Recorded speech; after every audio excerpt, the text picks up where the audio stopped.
41-year-old Victor Gunnarsson looked out the window of his small apartment in Salisbury, North Carolina. It was Wednesday afternoon, December 1st, 1993, and another mild winter had settled over the Tar Heel state. Even though Victor had lived in America now for almost 8 years, the onset of what passed for cold in this part of the world still brought back sharp memories of the country where Victor was born and where he had expected, at one time, to spend his entire life. If Victor were waking up today in Sweden, 4,500 miles to the north and east of where he stood right now, he'd be welcoming the start of the coldest month of the year, with freezing temperatures that were nearly 20 degrees lower on average than where he lived now, and days so short that the sun would be setting by 3 p.m. in the afternoon. In Sweden, Victor would be piling on wool sweaters and overcoats. Here in Salisbury, he hardly ever had to wear anything warmer than his leather bomber jacket. Turning away from the window, Victor gave himself a small mental shrug. He felt lucky that he didn't miss his homeland more than he did, because for Victor, leaving Sweden had been a matter of necessity, not choice. Back in 1986, Victor's big talk about his anti-communist views, along with his right-wing activism, had gotten him in so much trouble that he'd basically been driven out of his politically liberal homeland. And even if he went back to Sweden's capital city of Stockholm, where he used to live, Victor knew he would not be any more welcome now than he had been 8 years earlier. What still surprised the tall, handsome Swede with the dark hair and intense blue eyes was that he finally felt okay about all of that.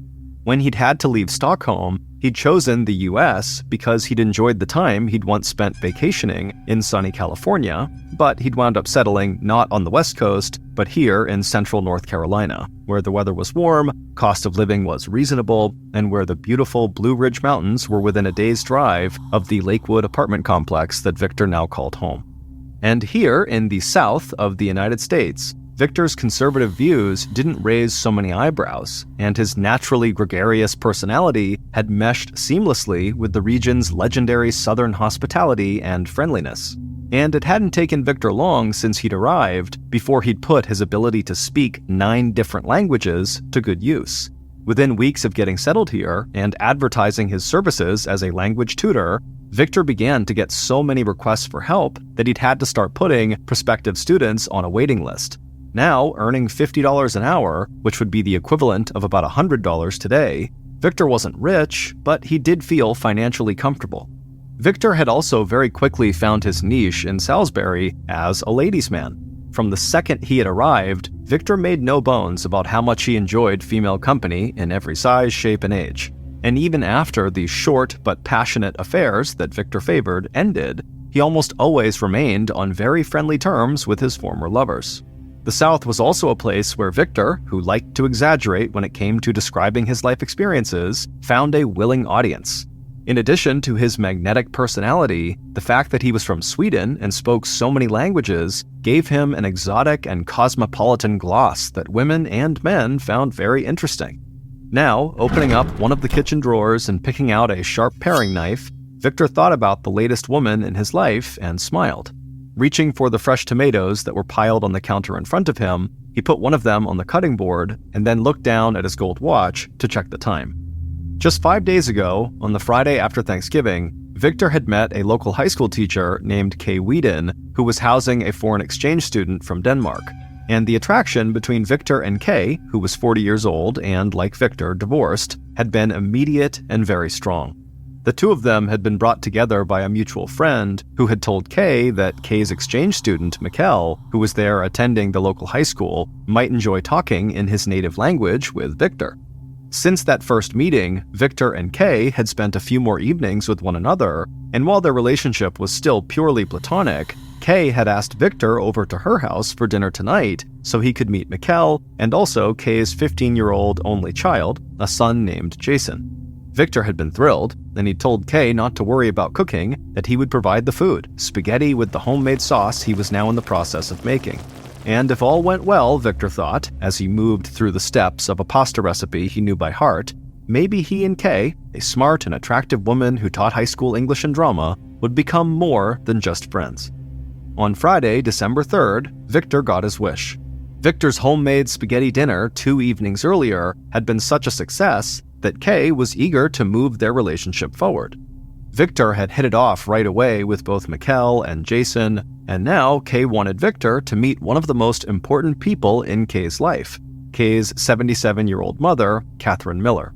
Even though she was 12 years past retirement age, Catherine was still working hard as an accounts clerk at W.A. Brown, an industrial refrigeration company that had been a local fixture in Salisbury for more than 80 years.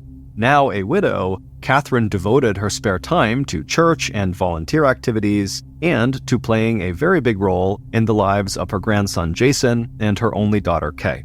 And ever since Kay had moved to Salisbury after her divorce 6 years ago, Catherine had kept a very protective and, lately, a very worried eye on her daughter's love life. Catherine had heard all about an earlier date Kay had gone on back in November with a man named David Sumner, who Kay had met through a, quote, reputable dating agency, end quote. Their first get-together at a local lunch spot was promising, but the dinner date that followed a few days later had turned out to be a disaster. So when Kay had started talking about this intelligent and good-looking man named Victor, who was so different from Kay's expectation that a Swede would be pale-skinned and blonde, Catherine was very interested in meeting the new person in Kay's life. And when Kay had asked Catherine to join Kay and Victor at the Blue Bay Seafood Restaurant that night of December 3rd, Catherine hadn't hesitated even a second before saying yes. And now, as the three of them sat at a table for four near a window at Blue Bay and placed their dinner orders, Catherine thought that overall, Victor seemed friendly and courteous. He was definitely a talker, except when it came to exactly why he had left his home in Sweden's capital city of Stockholm 8 years earlier. But then again, Catherine thought to herself, everyone had their secrets, and Catherine wondered how much Kay had told Victor about the problems that Kay had been having in her own life. It wasn't until the end of the meal, when Victor took his last bite of his baked potato and motioned to the server that he was ready for the check, that dinner hit one small sour note. That was when Victor took the money that Catherine had offered to him to cover the cost of her own meal, but instead of giving Catherine any change or refusing Catherine's offer, Victor used Catherine's money to pay the entire tab, and the only contribution he made was to take a few dollars from his pocket and tuck them under his plate for the tip. A few minutes later, as Catherine, Victor, and Kay stood up and put on their coats before heading out the door and into the cool night air to the parking lot, Kay, who had also noticed this telltale sign that Victor was very likely tight with money, gave her mother an embarrassed shrug. Maybe, Catherine thought, as Victor held the car door of Kay's car open for Catherine to slide in before he stepped away to get into his own car to drive back to Lakewood Apartments where he lived, Victor didn't hate the welfare state, which is how he described Sweden, quite as much as he said he did, because he certainly didn't mind taking from the person who was supposed to be his guest. But later that night, when Kay and Victor were sitting outside in Kay's yard next to the fire pit, Kay at least had put that single awkward moment at the restaurant out of her mind. After dropping her mother off at 118 Larch Road and reminding her mom to make sure her alarm system was on for the night, Kay had headed back to her own house to wait for Victor, who had wanted to go to his own apartment and change into more comfortable clothing before coming back to join Kay. When Victor arrived at Sycamore Road, Jason and Mikkel were out with friends, which meant Kay and Victor had 3 hours alone together. When Jason and Mikkel got back to the house at about 10 p.m., Kay and Victor joined the teens and a few of their friends out in the side yard to enjoy a fire in the fire pit. Now, as Kay and Victor sat next to one another, their fingers entwined, Kay noticed the glint of a small diamond set in the heavy gold signet ring that Victor always wore on his left hand. When Kay asked about the ring, Victor took it off and told her that the 3 letters engraved around the diamond meant strength and courage. As their eyes met over the ring, Kay's heart skipped a beat, especially after the hours that she and Victor had just spent alone. Kay hoped that there would be many more evenings just like this in the months ahead. Those thoughts were interrupted a few minutes later when Kay was startled by the sight of a car pulling into the end of her driveway. But a moment later, when she saw the car was just using her driveway to turn around and head back the way it had just come, she forced her shoulders to relax. An hour later, at about 11:15, Victor gave Kay's hand a gentle squeeze, then leaned over and told her that it was time for him to go back to his own apartment. And 10 minutes after that, while Jason and his friends were still enjoying the fire, Kay was standing just inside the front door of the house saying goodnight to Victor. After a long kiss, Victor stepped back, smiled, and promised Kay he would call her the next day. Then, as Kay watched, the big man with black hair and intense blue eyes shoved his hands deep into his pockets, walked down the porch steps, and back to his car. 35 days later, and 100 miles northwest of Salisbury, a land surveyor working with a North Carolina state highway crew up in Watauga County was picking his way through the dense woods off Highway 421, near the summit of one of the Blue Ridge Mountains. The highway department service vehicles were parked about 300 yards away alongside the edge of an entrance ramp leading onto the Blue Ridge Parkway, a scenic route through the mountain range that was closed at the moment due to uncleared ice and snow. As soon as the surveyor had stepped out of the warm vehicle, the cold mountain air and wind hit him like a fist, but after just a few steps, he had entered the relative shelter of thick trees. As he moved through the snow, the man's eyes swept back and forth across the ground just ahead of him. He didn't want to take any chances that he might miss the iron property marker he was looking for. After making his way around a large clump of mountain laurel, the surveyor stopped for a second to look up and take stock of his surroundings. Directly in front of him was a huge pine tree that had fallen or been knocked over by the wind. Facing the surveyor were the upended and snow-covered roots of the tree. And in the indentation in the earth where all those roots had once dug into the ground, the surveyor suddenly noticed something out of place in the snow just a few steps in front of him. The surveyor squinted, sure that his eyes were playing tricks on him. Then, moving much more slowly now, the man took one more step closer and then froze. Sticking out of the white snow immediately in front of the surveyor were two bare human feet. The toes and flesh of one foot had been chewed down to the bone by small animals, but the big toe on the left foot, large with a bristle of black hairs, a man's foot, was still intact. Suddenly gagging, the surveyor stumbled backward, then turned and ran a few yards back along the path he had just made through the snow. Then, pausing to catch his breath and looking over his shoulder again at the fallen pine tree, he dropped his case of equipment into the snow, opened his mouth, and yelled for help. By 2 p.m., the entrance ramp to the Blue Ridge Parkway was crowded with law enforcement vehicles and personnel. In response to the 911 call that had come in a few minutes earlier from the state highway crew reporting that what appeared to be a man's dead body had been found in the woods, 2 patrol cars from the Watauga County Sheriff's Department had been first on the scene, where they were soon joined by members of the Blue Ridge National Park Service. By the time Detective Sergeant Paula May from the Division of Criminal Investigations in the Watauga Sheriff's Department had arrived, the area around the fallen pine tree was taped off, and the surveyor, who had discovered the body under a mound of snow in the shadow of the upended tree roots, couldn't wait to give his statement to police, and then get out of the woods and back into a warm car as fast as possible. Detective May couldn't blame him. The temperature, already well below freezing, was dropping steadily. And this was only the beginning of what the 6-year veteran with the Sheriff's Department knew would be a very long and very cold night. But in this case, the investigator also knew that in this situation, the cold and snow might work to the advantage of law enforcement. The large body that was clearly buried, except for the feet, under a mound of snow near the fallen pine tree had probably been well preserved by the recent cold temperatures. And if decomposition had been minimal, then the body might yield valuable clues about the identity of this person, along with the cause and time of their death. But aside from her assumption, based on the feet and the size of the body under the snow, that the victim was a man, the fact that the victim appeared to be naked raised more questions than answers. It basically ruled out 2 of the more common causes of death out here in the woods, suicide or an accident. And that left the third option, that what she was looking at here was likely a homicide. And that would open the door to a very complicated investigation because murders could be committed for all kinds of reasons and by all kinds of people. And unless police found the man's clothing and some form of ID, there was also the challenge of finding out who this victim was. Detective May knew at the moment there were no active reports of missing people in Watauga County.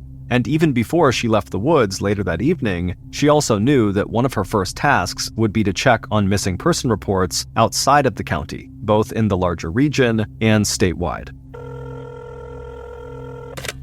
Within a few hours of Detective May's arrival, the Watauga County Sheriff had already made a call to the North Carolina State Bureau of Investigation asking for help. And not long after that, the area around the snow-covered body began to fill with members of a state crime tech unit and an agent assigned to work closely with Detective May.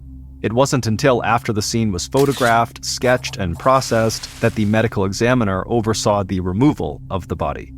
And after one small scoop of snow at a time had been lifted off the corpse, investigators finally got their first look at the nude adult white male who lay underneath the mound of snow.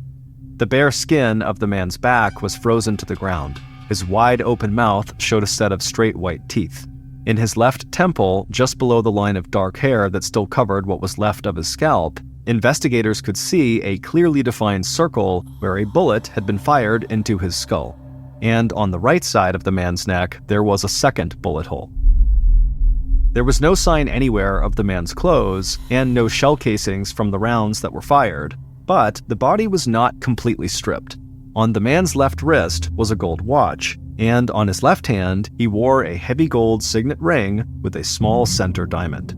The only other physical item left at the scene of what investigators now knew had to have been a murder was a 16-inch long strip of electrical and masking tape, the same kind of tape that investigators would later find had been used to bind the man's hands and ankles.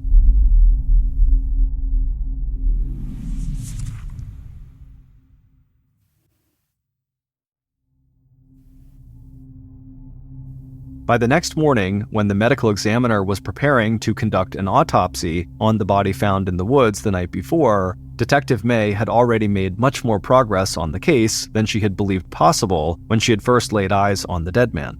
In fact, she now believed she had identified their John Doe. The young detective had spent the night before at her office putting out a statewide call for active reports on missing adult middle-aged white males. And within hours, she had gotten a call from the police department in Salisbury, North Carolina, 90 miles to the southeast. The lieutenant told her about a 41-year-old Swedish national named Victor Gunnarsson who had been reported missing by his landlord 23 days earlier on December 15, 1993. Victor's physical description, 41 years old, 6 foot 2 inches tall, 225 pounds, matched what Detective May had seen in the woods.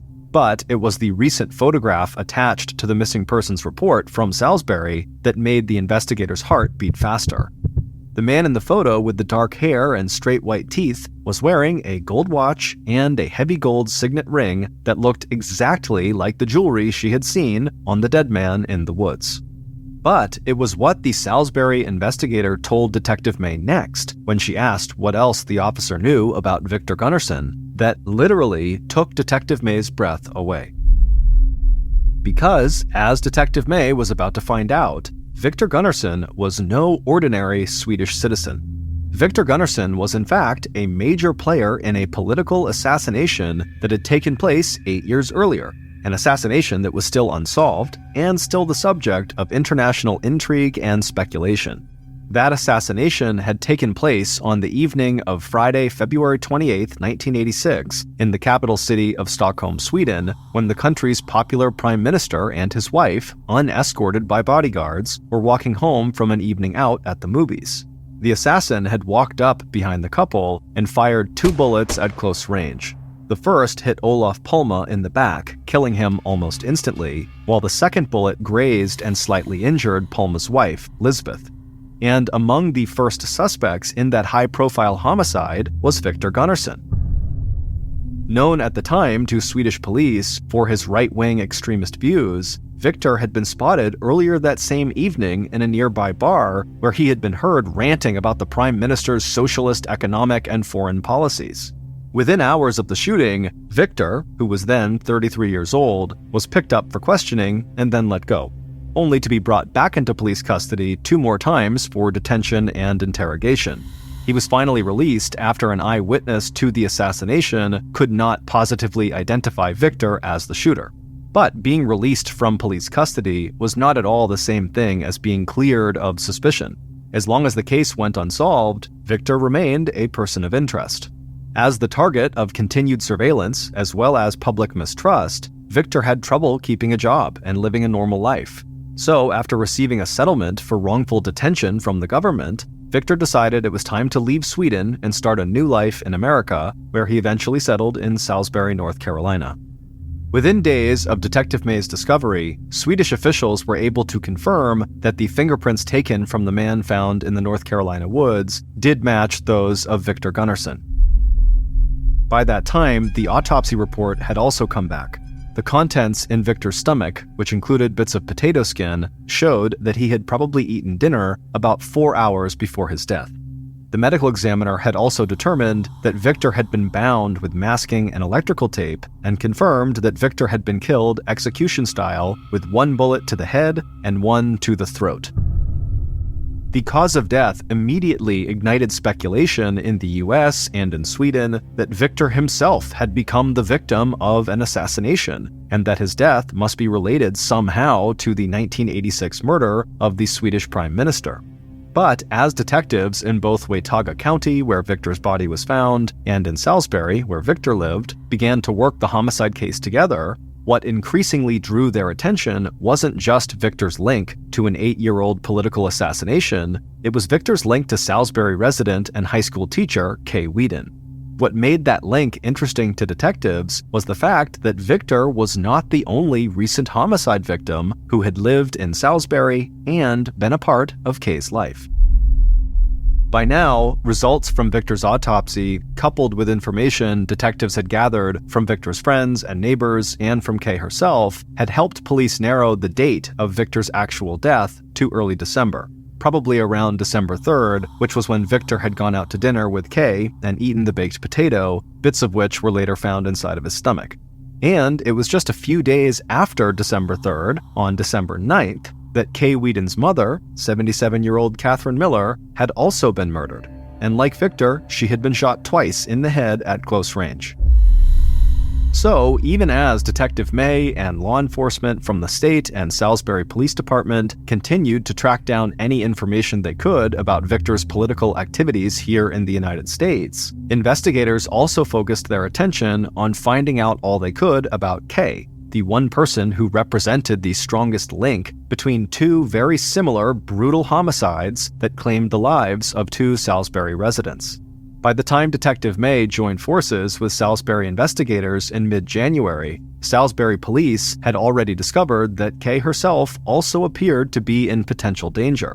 Since Victor's disappearance and the death of her mother, Kay and her son Jason had both become the targets of telephone calls and letters accusing Jason of involvement with local drug dealers and threatening both mother and son with physical violence.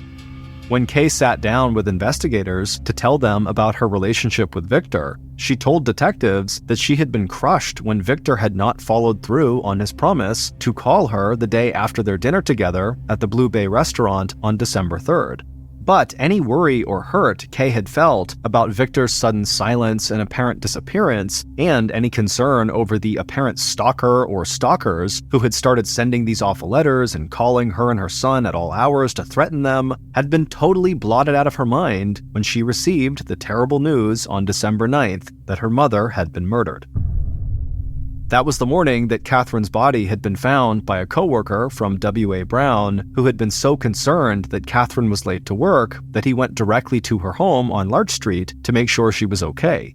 When the coworker had stepped into Catherine's kitchen, he'd been horrified to find Catherine slumped in a seated position on the floor, her back against a white refrigerator and the top of her head blown off. After ruling out both Kay and her son Jason as suspects, police concentrated first on interviewing Catherine's friends and coworkers. Even though Catherine's house had a security system installed, there was no sign of forced entry, which made police believe the older woman must have known her attacker and opened the door to let them in. But after finding zero evidence that anyone close to Catherine would want her dead, police turned their attention again to Kay, thinking that Catherine's murder might be connected to something going on in Kay's life, or to someone close to Kay.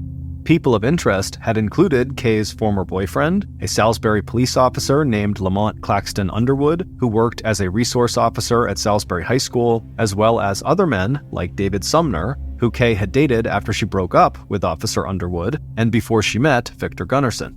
But no matter how hard they probed, detectives couldn't find any physical evidence to link anyone in Kay's circle of friends and acquaintances to the murder of Catherine Miller. But after the discovery of Victor's body, investigators in Salisbury had additional leads to follow. It looked to Detective May and Salisbury's lead investigator Don Gale like Victor Gunnarsson must have been kidnapped from his home in Salisbury and transported, probably by car, up to Watauga County where he was actually killed. But even after circling back to Officer Underwood, who had re-entered Kay's life as a friend after Kay's mother had died, and who had access to firearms, police still came up empty. All police discovered when they searched their fellow officer's home and car on February 1st, 1994, was that Lamont Claxton, LC for short, was neat to the point of being compulsive about order and cleanliness. As for a connection between Victor's murder and the assassination of Sweden's prime minister in 1986, that lead also petered out. Years before, Victor had apparently cut his ties to any right-wing extremist groups, and state and local police in North Carolina could not find one scrap of evidence among Victor's personal belongings or information gathered through interviews with his associates that related in any way to the death of Prime Minister Olof Palme. By the fall of 1994, 11 months after Victor Gunnarsson disappeared from his apartment in Salisbury, all the main characters in the unsolved murders of Victor and also Catherine Miller had started to move on with their lives. Kay, unable to stand being so close to the home where her mother had died, sold her house on Sycamore Road and moved to a new home 5 miles to the south, and the harassment that had terrorized her and Jason stopped. Both Kay and Elsie Underwood each had new romantic partners, and no one had stepped forward to claim a $50,000 reward offered by North Carolina's governor for information leading to the arrest and conviction of Victor's murderer, just as no one in Salisbury or Watauga County responded to a police bulletin asking for information about the .22 caliber weapon used to kill Victor, or the .38 caliber weapon used to kill Catherine. It wouldn't be until the fall of 1995, almost 2 years after Salisbury's 24,000 residents had been shaken to the core by those two homicides, that Watauga County Detective Paula May and Salisbury Detective Don Gale would get the news they had been hoping for, news that would once again shine the international spotlight on Victor Gunnarsson. On Wednesday, October 11th, an analyst for the North Carolina State Bureau of Investigation placed a call to Detective May at her office up in the northwest corner of the state. After almost 2 years of reviewing the evidence and material samples that had been collected in the course of the Victor Gunnarsson investigation and finding nothing that would ID the murderer, the forensics expert had been ready to give up. But as he packed away one particular piece of material, he made a completely unexpected discovery. And using a brand new tool for analyzing DNA, the agent now believed he knew who had kidnapped and killed Kay's one-time boyfriend, Victor. Based on the results of that DNA test and the information investigators had gathered over the last 2 years, here is a reconstruction of what happened to Victor Gunnarsson on the night of December 3rd, 1993, and what happened to Catherine Miller 5 days later on the night of December 9th. It was right around midnight, and the moon was covered by clouds when Victor's killer turned into the parking lot at Lakewood Apartments and spotted Victor's big gray Lincoln Town car parked right in front of Unit 910. The killer smiled at the lighted window of Victor's apartment. That was good. That meant the big Swede was still awake. Pulling the burgundy-colored Monte Carlo sedan in as close to Victor's unit as possible, the killer rolled to a stop and turned off the engine. Before leaving the car, the killer checked that they had everything they needed. Then there was the soft clunk as the car door closed, and then the quiet slap of footsteps as the killer walked to the front door of Victor's unit and rang the bell.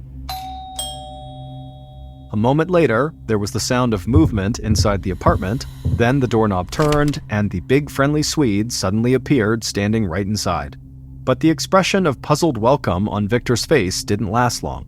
As soon as the door had opened, the killer was on the move, crowding Victor further back into the house and pulling out the .22 caliber pistol borrowed from a friend.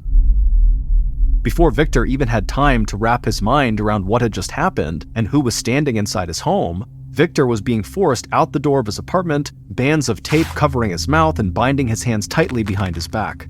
Prodding Victor ahead of him to the Monte Carlo, the killer popped open the trunk and forced Victor to climb inside the cramped compartment, before quickly wrapping Victor's ankles together with more strips of electrical and masking tape. Then there was another clunk as the killer closed the trunk and stepped around to the driver's side, hopped behind the wheel, and turned on the engine. The killer paused just long enough to take a few calming breaths before easing slowly out of the apartment complex, the door to Victor's unit still open. The drive north from Salisbury to the intersection of Route 421 and the Blue Ridge Mountain Parkway took about an hour and 45 minutes. Coming from the rear of the car, the killer could hear the sound of Victor kicking at the top and sides of the trunk and the occasional scrape of something hard that sounded like metal on metal. As the killer approached the entrance ramp to the parkway, they slowed down, pulled over, and then parked the car. Here in the mountains, the edges of the road gave way almost immediately to thick, dense forest. And at this time of the year, when the parkway closed due to winter snow and ice, it could be months or never before anyone wandered into these woods, which was good because that meant the killer could finish this thing without hiking more than 300 or 400 yards into that black tangle of branches. Another calming breath, and the killer had gotten out of the driver's seat, closed the car door, and walked to the trunk. All the thumping and scraping had stopped. Time to pop the trunk, cut the bindings around Victor's ankles, and bring part one of the killer's plan to a close. A few minutes later, after forcing Victor to walk ahead at gunpoint up a slight hill, the killer skirted around the edge of a thicket of mountain laurel, then ordered Victor to stop walking. Facing them was the upended root ball of a fallen pine tree. Backing Victor into the shallow depression just in front of the snow-covered roots, the killer ordered Victor to strip off all of his clothes. Then, the killer wrapped a strip of masking and electrical tape around Victor's forehead. Pressing the barrel of the .22 against the tape on the left side of Victor's temple, right at the hairline, the killer pulled the trigger. Once Victor had fallen backward into the snow, the killer crouched down and quickly fired a second shot through the right side of Victor's throat. A moment later, and the killer had picked up the 2 spent shell casings and was pulling off the tape from around Victor's mouth and forehead and hands, and adding the strips with their incriminating load of DNA from Victor's hair and skin to the pile of Victor's clothing. As the killer's adrenaline rush started to wear off, the killer was suddenly shaky and very eager to get out of the dark woods. With any luck, no one would ever see Victor Gunnarsson again. The winter, snow, cold, and wild animals who would scatter his bones all over the forest would make sure of that. As the killer gathered up trace evidence and stood to walk back out to the road, the killer never noticed the 16-inch-long strip of masking and electrical tape they had dropped close to Victor's bare feet. 5 days later, Victor's killer was ready to complete the second part of their plan. All the risks were worth it, because after this, the killer was sure that the life they had wanted and planned would finally be within reach. So, on the evening of December 8, 1993, the killer knocked at the front door of Catherine Miller's house at 118 Larch Road. The single-story brick ranch was set far back from the road, so anyone driving by would have a hard time recognizing the person who stood with their back to the street at the top of the front steps. After the killer called out and identified themselves, the door opened. Catherine looked surprised and not completely pleased, but she still stepped back to allow her visitor inside. With the same wave of excitement the killer had felt entering Victor's apartment a few days earlier, the killer now pushed quickly into Catherine's living area. The sooner this was done, the better. Pulling out the gun, this time it was a .38 caliber revolver, the killer forced Catherine through the front of her house to the kitchen out back. There was a pan of beans for Catherine's dinner heating on the stove, and a copy of that day's Salisbury Post newspaper lying on the kitchen table. Catherine had turned, and then with no place left to go, she came to a stop with her back pressed against the refrigerator. Then, as the killer closed the distance left between them, Catherine stumbled, slipped, or simply slid down the door of the refrigerator until she was in a sitting position on the floor. Then, standing next to her, the killer fired 2 bullets down into the top of Catherine's head, sending fragments of bones, scalp, and hair in a spray along the floor and ceiling, and leaving a fan of blood spatter against the white refrigerator door. Stepping back, and careful to avoid stepping in any blood, the killer spent a few minutes staging the house to look like Catherine had been the victim of a robbery gone wrong. But the only thing of any value that police would find missing was Catherine's purse. Satisfied with their work, the killer left Catherine's house, returned to their car, started up the engine, and drove away, already thinking ahead to the sequence of events that would begin tomorrow morning. As soon as police discovered Catherine's dead body, they would inform Catherine's daughter, who lived just a few blocks away. And that was the moment when Salisbury police officer L.C. Underwood would be ready to reap the reward of having murdered the two people who stood between him and Kay Wheaton, the woman he loved and wanted. With Victor gone, L.C. had eliminated his chief romantic rival, and with Catherine Miller dead, L.C. had eliminated the person closest to Kay, and the person who had never approved of her daughter's involvement with the police officer who had heard all about how L.C. Underwood had showed up at the restaurant where Kay had met David Sumner for dinner, threatened to hurt both of them, and then dumped a full glass of iced tea right into Kay's lap. Now, with Victor and Catherine dead, not only would L.C. become Kay's indispensable man, L.C. was also the only person who could put an end to the harassment that had made Kay's life miserable ever since she had broken off her engagement to him a little over 1 year earlier. That part would be easy, since it was L.C. himself who had been Kay's stalker all along, sending her those threatening letters he had typed on a typewriter at his work office, and arranging for an ex-convict L.C. knew to harass Kay by phone. Just as it had been so easy for L.C. Underwood to drive by Kay Wheaton's house on the night of December 3rd, when Kay and Victor sat holding hands together outside by the fire pit, turn around in the end of her driveway and take down the license number of Victor's car, then call up a buddy on the police force to run the plates and give L.C. Victor's home address. And not only had L.C. been able to use the power of his badge to help commit murder, his job as a police officer would allow him to keep an eye on the investigation into both deaths and stay one step ahead of investigators. But what L.C. Underwood did not expect when he killed both Victor and Catherine was that despite his mania for cleanliness and sanitizing a crime scene, he would leave behind 3 critical pieces of evidence that would eventually lead to his arrest. It would turn out that even before Catherine Miller had been murdered, Salisbury police, who were investigating Kay Wheaton's reports that someone was harassing her, had already developed evidence that Kay's own ex-boyfriend, L.C. Underwood, was also Kay's stalker. Police had seized the typewriter ribbon from L.C.'s work typewriter at the local high school where he was a resource officer. That typewriter ribbon was the first piece of critical evidence that would eventually tie L.C. to murder. On that typewriter ribbon, police found words that appeared in the letters of harassment that Kay had shown police.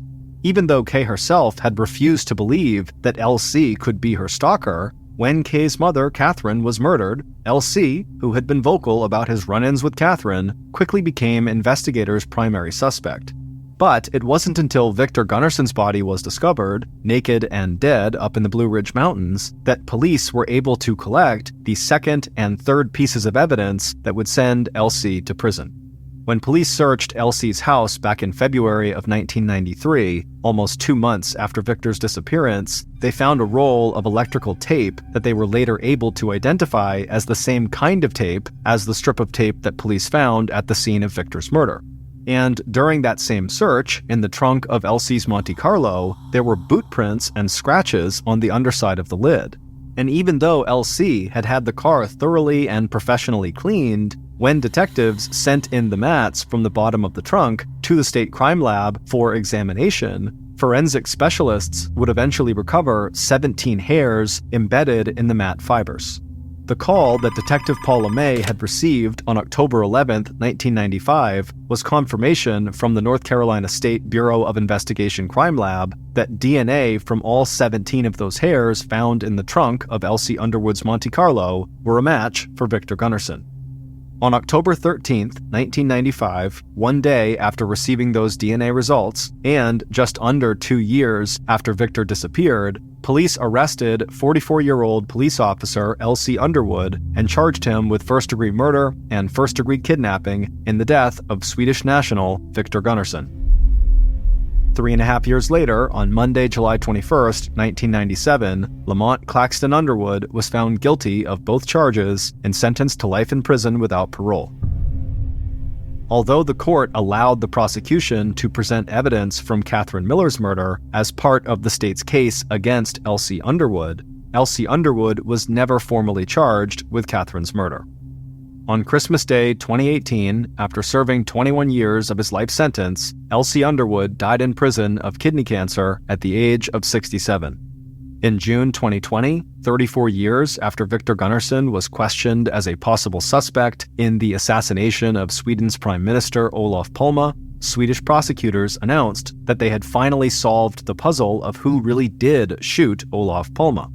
According to prosecutors, the man, who had no connection to Victor, was a professional graphic designer who had put himself forward at the time of the assassination as an eyewitness to the Prime Minister's death. As for Victor Gunnarsson, twice in his life, the big talker with the big smile was in absolutely the wrong place at absolutely the wrong time. His first piece of bad luck, when he was in a bar nearby the place where Olof Palme was gunned down, resulted in Victor's persecution and his move to the United States. The second piece of bad luck, when he met Kay Whedon, a woman he would date for less than a month, resulted in Victor's death.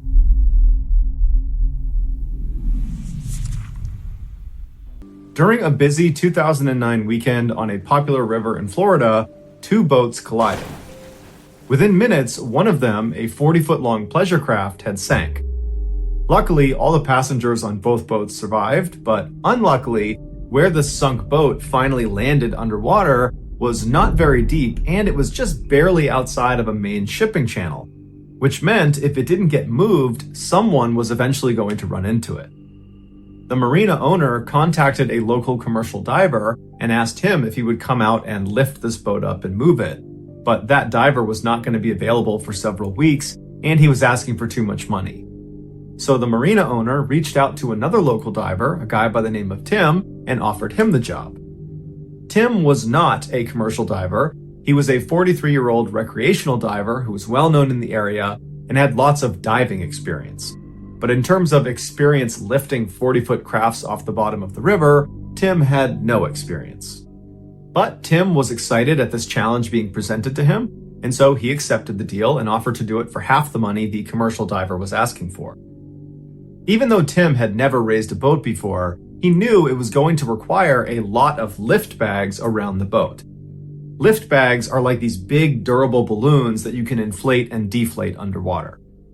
But before Tim could just go down and start placing these bags, he needed to do a survey dive where he just went down and checked out the wreckage, saw it for himself, and figured out how many lift bags he would need and where he would place them. So on September 12th, Tim threw all of his dive gear into his truck, he left the marina and drove over to a parking lot that butted up against the shipping channel. Tim hopped out, leaving his gear in the truck. He walked down to the edge of the riverbank and he scanned out across the river looking for the buoy that the marina owner had told him was out there, designating where the shipwreck was. Once he found it and saw that it was not very far from where he was, he just walked back up to his truck, grabbed his gear, came back down to the water's edge. He jocked up, then hopped in the water and swam out to the buoy. Once he was there, he placed his diver down flag on the buoy. This is a flag that signifies to anybody in the area that there is a diver below them, and then he made his descent. Tim didn't expect to be underwater for very long, and because he was a very experienced diver, he probably thought this dive was going to be extremely routine. And so for those reasons, he had elected not to bring a dive partner with him. This is a huge no-no in the diving community, especially if you're going to be diving in a hazardous environment like a shipwreck. But Tim was confident, so he broke that rule. One of the pieces of gear that Tim had brought with him was a diver propulsion vehicle, or DPV for short. These DPVs come in all shapes and sizes, but what you should picture in your head is like a little torpedo with a propeller on the back, and the diver holds on to this torpedo and controls the speed using a throttle and basically just rockets around underwater. The current in the river that Tim was going to be in was fairly strong, and so Tim brought his DPV to help him stay near the shipwreck as he inspected it. After Tim went subsurface, he grabbed his scooter and began going straight down, and the water was not very clear, so he couldn't see the shipwreck at first. But after going down about 50 feet, he saw this beautiful boat. It was perched on its side on this fairly steep embankment with its nose pointing in the direction the current was flowing. Right away, Tim got to work swimming around the shipwreck looking for different points on the boat where he could attach lift bags and marking those locations on his diver's slate, which is like a dry erase board. But after going around the boat several times, Tim had not seen the actual impact site on the side of the boat that caused it to sink in the first place, and he wondered if it was hidden on the side of the boat that was laying in the sand. And so Tim decided he wanted to go down and have a look, and so he went down to where the sand met the boat, but as soon as he got down there, he kicked up all the mud and the sand and it killed his visibility. And so he grabbed onto the side of the boat and he picked up his DPV and turned it on with the propellers pointed back towards where the mud and the sand was. And he kind of used the propellers of the DPV like a leaf blower and blew the mud and sand out of his field of vision. And it worked great, but he couldn't see the impact site. And so he got underneath the boat and got closer and closer to where the actual metal of the boat was pressing up against the sand and just continued to blow away the mud and sand to get a better look, when all of a sudden the ship lurched forward and came to a stop on Tim's legs. He couldn't move, he was totally trapped. When Tim had used his DPV to clear away the mud and sand, he had also blown away some of the mud and sand that was keeping the boat from sliding farther down the embankment. And so when it got blown away, the boat became unsteady and it came to rest on top of Tim. When Tim was not able to pull his legs out from under this incredibly heavy boat, he most likely used the DPV to continue to erode the mud and sand around the boat to try to get it to continue to slide down off of his legs. But he wasn't able to do that because the boat was basically wedged up against his legs. Tim's legs were the thing keeping the boat from sliding any farther. And because Tim did not bring a dive partner, there was literally no one there to save him. And even though he had told the marina owner that he was going out to survey the wreck, he had not given his timeline, so no one was expecting him. And so he would have realized very quickly that there was virtually nothing he could do but wait to die. Several hours later, someone on the surface noticed Tim's diver down flag on that buoy and called in the authorities. When the fire department's dive team went down to the wreckage, they found Tim. He was still trapped underneath the boat. He had run out of air and he had drowned.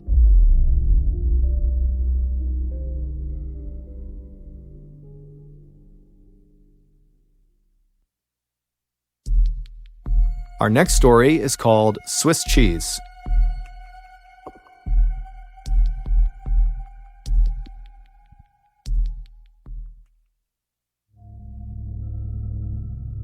Situated an hour's drive from Johannesburg in South Africa lies Sterkfontein Cave. The cave is famous for the fossils that have been found there and also for its underground lake, whose walls look like Swiss cheese. There's all these tunnels that spider all over the place. Many of them are unexplored, and no one knows how deep the cave actually goes. In 1984, cave diver Peter Verhussel, along with two of his friends, decided they wanted to explore these passageways in the lake, and specifically they wanted to check out a chamber called Milner Hall, which was fairly far down in the lake.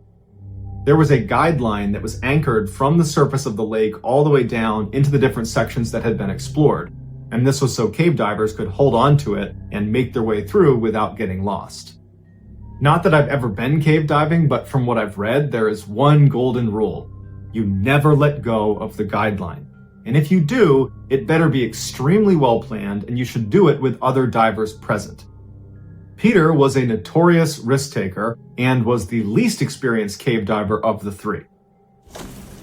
When they entered the lake, they were all holding the guideline, and Peter was the third back, and so they began descending down into the lake, and at some point, Peter's curiosity got the better of him, and he left the line to go look at the wall where there was, something he wanted to look at. And luckily, the other two divers noticed it, they saw him, and they swam over and got him and brought him back to the guideline. And even though you can't communicate underwater, I'm sure they looked at him like, come on, don't do that. And they kept going down, and then once again, Peter's curiosity gets the better of him. He leaves the guideline and goes over and checks something else out. The other two divers notice again, they turn around, they grab him and they pull him back. And now they're looking at him like, you can't do this, no more. And so Peter's body language indicated that he got it and he was back on the guideline, he's not gonna do it again. And they continue down and they're getting closer to Milner Hall when the first two turn around to check on Peter and he's gone. And now previously, when they found him those other two times when he left the guideline, he was just over right against the wall and he was easy to spot. But But this time he wasn't. They're looking around with their lights and he's nowhere to be found. And they're not prepared to go leave into one of these tunnels to go looking for him because there was so many. It was like Swiss cheese down there with all these different tunnels he could have gone into, and they didn't know which one he went in. And so after kind of waiting and looking around for a couple of minutes, thinking maybe he'll come back, they were running out of air and they had to go to the surface. So the two men surface, they call the police, they explain what happened. Rescue divers are sent to the cave to go looking for Peter, but by the time they even got there, it had been several hours. It takes a while to mount this type of search, and Peter only had one tank of air. And so if he hasn't surfaced by now, the thought is he's drowned at this point. But the rescue divers go into the lake, they head down to the area where Peter was last seen, and they look around and they can't find him, and they surface pretty quickly, and they say, look, we're just not prepared to look through all these different tunnels he could have gone in just to find his body. Because at this point, there's no way he's alive. He's been down here for hours, he doesn't have enough air, and one of the rescue divers is gonna get trapped in one of these tunnels, and we don't wanna lose anyone, so we're terminating the search. Peter's friends are devastated and they say, hey, can you let us go down and look for Peter's body for his family? And the police said, no, we're banning diving in this cave. 6 weeks after Peter went missing inside of this lake, a group of dry cavers were doing some work in a chamber that was right next to this underground lake. And they were chiseling this wall when all of a sudden the wall kind of collapsed, revealing another chamber on the other side of this wall. They took their flashlight out and they looked inside, and it looked like a tunnel that kind of weaved around the corner. And they shined their light on the ground, and it looked like there were some muddy or sandy footprints that were left as if someone had been walking right there. The cavers were initially terrified, the idea that there's anything living behind the walls inside of a cave. But they stepped over and they walked around the corner, and it revealed this huge air pocket that clearly was connected to the underground lake, because there was water right in the middle of this air pocket and there was no other way in besides, this wall that's collapsed. And in the middle of the water, there was this island. It was like this sandy, muddy, rocky island right in the middle of this air pocket. And laying on the island was Peter. In a stroke of luck, after Peter went missing from his dive, he had discovered this air pocket and he had surfaced and climbed onto this island. He knew he didn't have enough air in his air tank to get to the surface again, and so he figured, okay, I'll just sit on this island. There seems to be enough air in here for me. I'll wait until my dive buddies invariably go get help and come down here and rescue me. He sat inside of that air pocket for 3 weeks, waiting for a rescue that never arrived. Before he ultimately died of starvation, he wrote a message in the sand to his mother and to his wife, telling them that he loved them. To this day, diving is still prohibited inside of Sterkfontein Cave.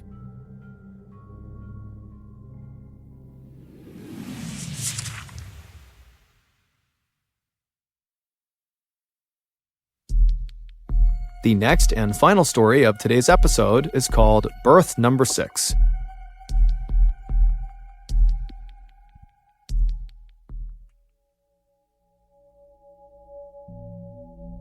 At 4 a.m. on February 25th, 2022, a 36-year-old father of 3 named Christopher Boudram woke up inside of his modest home in Pointe-à-Pierre, which is a city on the Caribbean island of Trinidad and Tobago.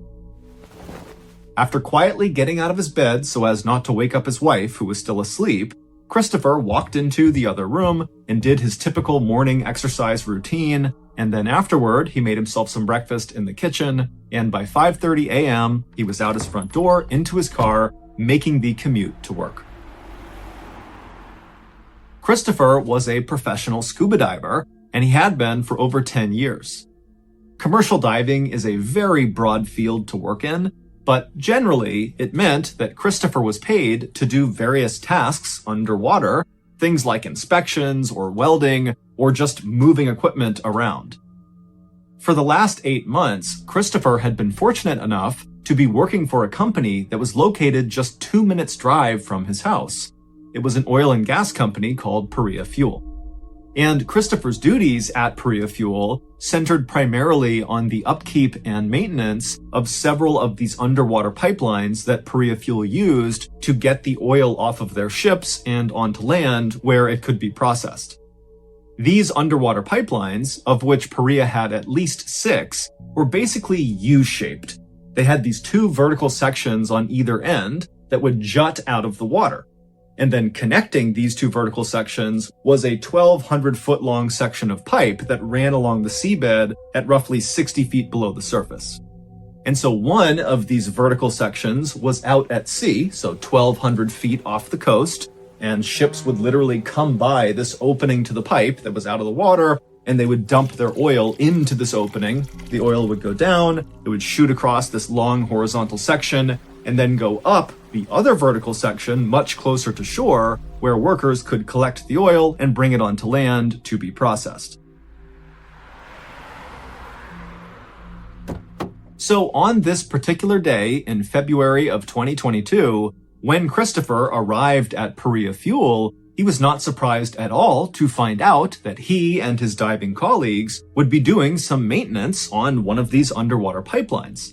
However, there was something unique about the particular pipeline they'd be working on. It was called berth number 6, and unlike the rest of Perea Fuel's underwater oil transport pipelines, this one had not been active since 2018. So for the past 4 years, it had just sat idle. Now, this was on purpose. For whatever reason, the company had decided not to use berth number 6, and so they put it into a sort of storage mode, where the vertical section of berth number 6 that was out at sea was untouched. It was still just poking out of the water, no changes. However, the other vertical section of berth number 6 that was closest to shore was first plugged up, like imagine putting a cork inside of a wine bottle. That's basically what they did to this vertical section, except they used this huge inflatable cork. Imagine like a huge pool toy. They basically jammed it inside of the vertical section, and then they inflated it so much that it was completely airtight inside of this pipe. And then once it was all plugged up, they submerged this section of the vertical pipe underwater, maybe 5 or 10 feet below the surface, to kind of keep it out of the way of all the ships that would be moving around close to shore. And then also what they did is they put something called a habitat on top of the opening of this now submerged vertical section of berth number 6. To understand it, you got to picture something else. Okay, so imagine you're in the bathtub and you have a bucket, and you flip it upside down above the surface, so there's nothing inside of the bucket, and you just take the bucket and push it straight down into the water. No matter how deep you push that bucket, as long as you don't rotate it to one side or the other and you just keep it steady, that air pocket inside of the bucket will remain. You can literally reach your hand under the bucket underwater and it will be dry. And so basically, that's what this habitat was. Perea Fuel took a huge bucket, if you will, and they lowered it straight into the water and pressed it down and anchored it right above the opening to this submerged vertical section. So there was a permanent air pocket over the opening to this pipe. And the reason for this is because if they needed to do work on this pipe, like for example, today they wanted Christopher and his colleagues to make this pipe active again, which meant doing work on it, the divers could swim down, get inside of this habitat, stand on the little metal platform they put in there, and then they could take off all of their cumbersome diving equipment and just work on the pipe while breathing air. It was really kind of a luxury. And so after Christopher and the 4 other divers he'd be with that day got their instructions, to get berth number 6 active again, they began getting all their gear together and going over who would be responsible for what once they got down to the habitat. And then once they were all ready, they made their way out to the boat. The 4 other divers that Christopher would be working with that day were men he had worked with many times before and men he would consider his friends. Their names were Kazim Ali Jr., Yusuf Henry, Faisal Kurban, and Rishi Nagasar. Once their boat had moved just off the coast and had stopped kind of roughly over the area where below the surface was this submerged berth number 6 vertical pipe and the habitat, the divers hopped off the boat and they swam straight down. They went up and under the side of this habitat wall, and they entered into this breathable airspace right around the entrance to this pipe. And so they climbed up onto the platform, they took off all of their gear, and then once they were just in their wetsuits, they got to work. Now, the job was relatively straightforward. They just needed to basically pull a lever inside of the pipe that would then deflate the big inflatable plug that had been set inside of this pipe to seal it. However, when one of the divers reached down and began to pull on the lever, it was jammed, and so they needed a wrench to kind of free the lever. And so Kazim volunteered to go back to the surface and get a wrench because no one had one inside of the habitat. And so Kazim put his dive gear back on, he dove out from underneath this habitat, swam back to the surface, he talked to the folks on the boat, they handed him a wrench, and then he swam right back down, back inside of the habitat, and then once he poked himself back up, he handed the wrench up to the nearest diver. And that diver took the wrench, he turned back around to face the pipe, he reached down inside, and he began fiddling with the lever, and eventually he freed it. However, the second this lever was activated, something horrific happened inside of that space.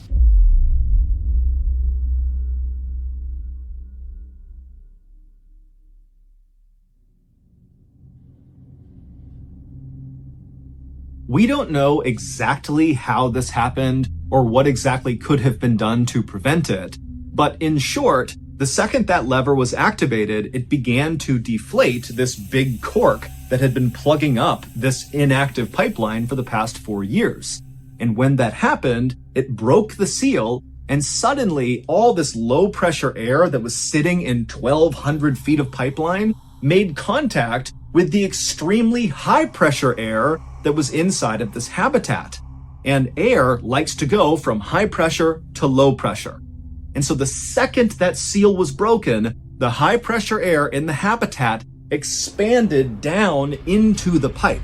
But this happened so quickly. It was almost instantaneous. It was almost like the pipe opening became the world's strongest vacuum, and it sucked everything inside of the habitat, all the air, all the equipment, all 5 men into the pipe. And it also began sucking in seawater. Basically, everything was going in this pipe.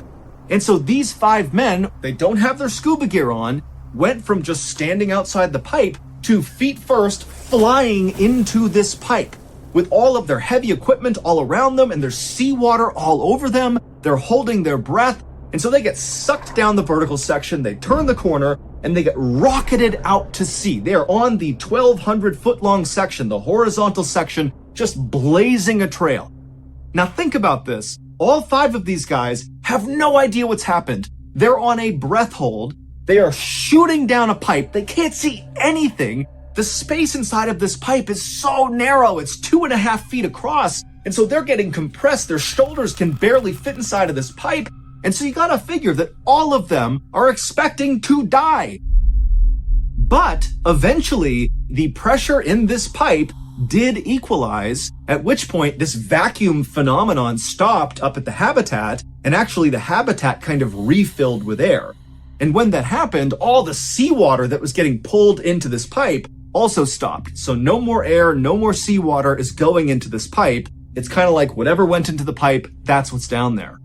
And when this equalization happened, these men, who by this point are on a several minute long breath hold, they eventually begin to slow down and come to a stop.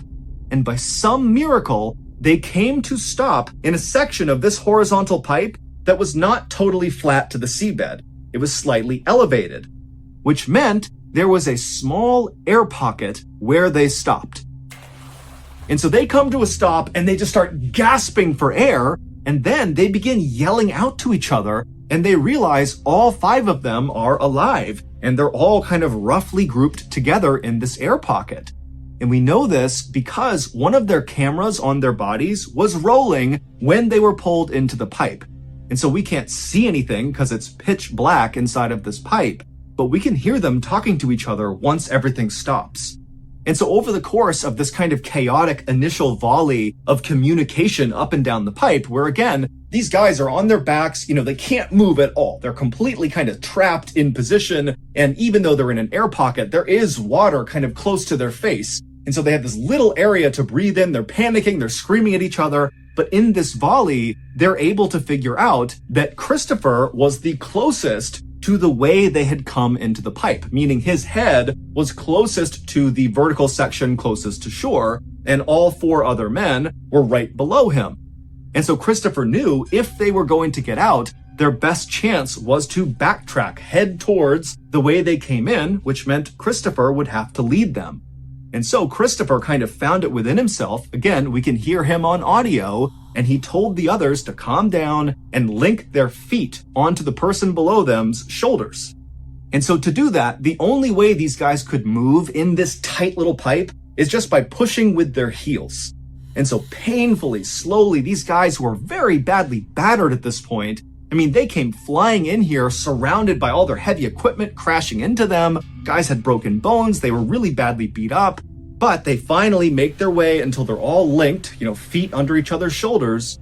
And then Christopher, in the lead, began kind of going in reverse, inching their way up the pipe back towards the way they came in. Now, the reason they felt strongly that they needed to act right away and not wait for rescue is because they didn't really understand how this had even happened. They didn't know if at any moment more water was going to pour into this pipe. They also understood that there was limited air, and at some point they would suffocate. And so with that in mind, they begin this journey. And right away, Christopher reaches the first flooded section of the pipe. Now, you have to understand, they have no idea how long this flooded section of pipe is. And so once you start moving into this flooded section behind you, once you go underwater, you're either going to find another air pocket at some point, or you're going to drown. And so it would turn out that only Christopher and the guy right below him, Faisal, were willing and physically able to attempt this potential suicide mission. And so the others, they began panicking. The others who were not going to go, and they're screaming out for Christopher and Faisal not to leave them. You can hear it on audio. But Christopher and Faisal, they felt strongly that somebody has to go to the surface and get help. And so Christopher and Faisal, linked together, begin inching into this flooded section of pipe. Pitch black. They have no idea what's going to happen. They're slowly going under the water, and they just begin inching their way on a breath hold. And by some miracle, this first flooded section they entered into was not very long. And so both Christopher and Faisal were able to barely, coughing and gagging, get out the other side into yet another air pocket. And by an even bigger miracle, in that new air pocket, Christopher, above him, he managed to get one hand above his head. He felt scuba tanks, 2 of them. And he was able to take one of them and somehow force it past the side of his body down to Faisal. And so both men suddenly had an air tank. Now they had to kind of awkwardly pin the tank above their head. These tanks are not light. If you've not scuba dived, it's like pushing a pretty heavy weight. And they had the regulator, so the mouthpiece that actually gives you the air in their mouths, but they couldn't really hold the mouthpiece in place. It was this very awkward thing they were going to do. But this meant they could now enter much longer flooded sections of pipe and potentially make it out the other side. And so with their air tanks on top of their heads and their mouthpieces in their mouth, gripping down as hard as they can with their teeth, they continued to inch along with their heels, and they entered into more and more of these flooded sections of pipe. As they're doing this, they know they have a scuba tank, but they have no idea how much air is in these tanks. They can't see the gauge. And so it's kind of the same thing as going in on a breath hold. You don't know when you're going to run out of air because you don't know how long these flooded sections are. So you can only imagine how terrifying this must have been. But they kept on going, and finally, after hours of this, that Christopher and Faisal are going through these terrifying stretches of, hoping they can hold on to that mouthpiece and hoping they got enough air. They'd get through these flooded sections, hit the next air pocket. After hours of doing that, they reach this air pocket where Faisal starts to kind of lose it. And he starts yelling to Christopher in the total dark to stop, but he didn't have a reason, and Christopher could kind of sense that, Faisal's starting to lose it and we're running out of time here. And Christopher, he can hear the other divers that they had left behind in the beginning screaming out all the way back down the pipe. And so Christopher, he stayed composed and he tried to get Faisal to calm down and come with him. But when it was clear he wasn't going to, he told Faisal that, hey, I'm going to keep going alone then. I'm going to get us help and I'll be back for you. And so Faisal, he was still panicking and he yelled at Christopher not to go any further, but Christopher knew he had to go. And so with the sound of his friends screaming out for him to stop, Christopher again cinched down with his teeth on the mouthpiece, continued to push this air tank above his head, and he inched his way closer and closer to the entrance of this pipe. And after reaching a very long underwater section where he knows he's running out of air, his tank hit the kink in the pipe where it went vertical again, which meant right above him was the exit. The habitat is right up there. And so Christopher was able to kind of turn and swim up this vertical section until he popped up. And it was again another air pocket, except the water level in this vertical section was not close enough to the exit of the pipe to actually pull himself out. It was like Christopher was stuck at the bottom of a well, like there's nothing he can do. But luckily there was a chain that was dangling down in arm's reach. And so Christopher grabbed the chain and just had to wait, having no idea if anybody was coming to get them. But eventually 2 rescue divers did get into the habitat, and they reached down and they pulled Christopher out of the pipe and they saved him. And when they brought him up to the surface, Christopher saw that Paria Fuel had their emergency response team on site, the Trinidad and Tobago Coast Guard was there, and it's clear they're getting ready to do some sort of rescue operation. And so Christopher, who's totally traumatized, he's badly hurt, he still ran up to authorities and told them, all 4 of my colleagues are still alive. I heard them banging in the pipes. I know they're in air pockets. You gotta go back down. You gotta save them. But ultimately, the authorities decided it was not safe to send rescuers down into this pipe. And so when Christopher found out they were not going to try to rescue his friends who are literally banging the pipe, he can hear them, he tried to jump back in the water to do it himself. And they stopped him. And then Christopher was rushed to the hospital where once he was admitted to the intensive care unit, he tried to check himself out to go back to the water to save his friends. But again, Christopher was stopped. For 2 whole days after Christopher was rescued from this pipe, his colleagues, the 4 other divers, remained trapped in the most claustrophobic, horrible situation imaginable, and they continued to bang on the pipe and make noises that could be heard on the surface, but nobody did anything. And so finally, on February 27th, the noises stopped inside of the pipe because all of the men died. They either died of suffocation because they ran out of air in the pipe, or they died from one of their injuries, or they attempted to do one of those long underwater sections of pipe on a breath hold because they didn't have scuba tanks, and they drowned. On February 28th, 3 of the divers' bodies were recovered, and the final body, the 4th diver, was recovered on March 3rd. It's unclear why Christopher and the other divers did not do something to equalize the pressure inside of the habitat and inside of this pipe before undoing the plug, because this vacuum effect, which is known as delta P, is actually easy to anticipate and relatively easy to prevent. But the investigation into exactly what happened and who is to blame is still ongoing. However, the only survivor, Christopher, and many other people who are following this case, they believe the 4 deaths are directly attributable to Paria Fuel, who were primarily responsible for not allowing a rescue operation to happen in those first 2 days, where you could clearly hear the sounds of these divers banging on the pipe.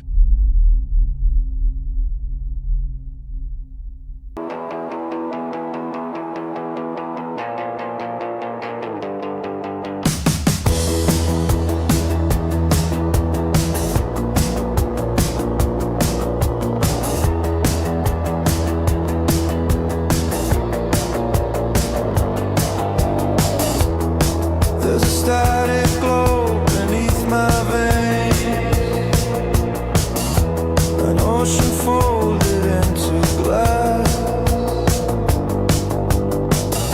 I hear the hum, I taste the air. I'm not home, but I'm almost there.